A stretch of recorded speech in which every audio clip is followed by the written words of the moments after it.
নমস্কাৰ আপোনালোক সকলোকে মোৰ এটা নতুন ভিডিঅ'ত স্বাগতম জনাইছোঁ। আজি হৈছে 25 ডিচেম্বৰ। আজি খ্ৰীষ্টমাছ ডে, কিন্তু আমি যিহেতু অসমীয়া গতিকে আজি মন্দিৰলৈ গ'লোঁ। শিৱসাগৰৰ নাজিৰাত থকা অগ্নিনাভ মন্দিৰ প্ৰথম। আজি ভাবিছোঁ যে শিৱসাগৰখন গোটেই ফুৰিম, গতিকে এয়া ফাৰ্ষ্ট আমি গ'লোঁ কাৰেংঘৰত। প্ৰথমে অগ্নিনাভ মন্দিৰৰ পৰা আহিলোঁ, তাৰপিছত কাৰেংঘৰ। তাৰপিছত গ'লোঁ আমি বিষ্ণুদৌল। এয়া বিষ্ণুদৌলৰ এটা সৰু ক্লিপ আপোনালোকলৈ আগবঢ়াই দিছোঁ। এয়া আমাৰ টিকলিজনী আগত। তাৰপিছত এয়া বিষ্ণুদৌলৰ ওচৰতে থকা জয়সাগৰ পুখুৰী। তাৰপিছত এজন মানুহৰ এইখন প্ৰাইভেট মিউজিয়াম আছিলে, য'ত বিভিন্ন ধৰণৰ বস্তু তেওঁ থৈছিলে।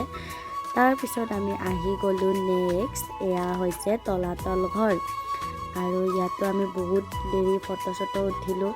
বহুত ভাল ধুনীয়া পৰিৱেশ। তাৰপিছত ইয়াতে ভিতৰত দেখিলোঁ এইটো গুহা, যিটো দেখা নাছিলোঁ, ফাৰ্ষ্ট দেখিছোঁ।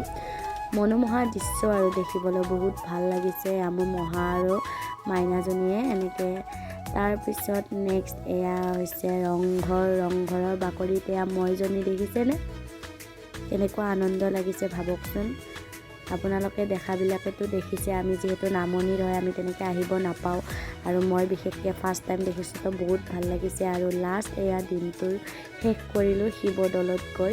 শিৱদৌলত পূজা ভাগ দিলোঁ, চাকি বন্তি জ্বলাই। এয়া দুপৰীয়াৰ আহাৰ খাই আমি ৰাওনা হ'লোঁ ডিব্ৰুগড়লৈ বুলি। আৰু নেক্সট 26 ডিচেম্বৰত এয়া ডিব্ৰুগড়ৰ হোটেলৰ পৰা আমি আজি যাম। আজি লাষ্ট একেবাৰে ট্ৰেভেল। আজি যাবলৈ ওলাইছে এটা মন্দিৰলৈ, ডিব্ৰুগড়ৰ ফেমাছ এইটো জগন্নাথ মন্দিৰ, য'ত গ'লোঁ আমি, চাকি বন্তি জ্বলালোঁ। আৰু সেইদিনাখন জগন্নাথ মন্দিৰটোৰ প্ৰতিষ্ঠা দিৱস আছিলে, তো বহুত ভাল লাগিছিলে। এয়া মন্দিৰটো অকণমান দেখাই দিছোঁ আপোনালোকক।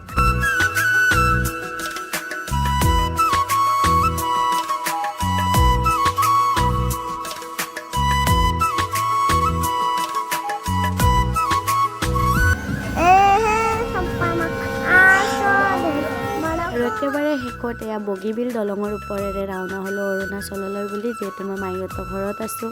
আজিলৈ ভিডিঅ'টো ইমানে। Bye bye.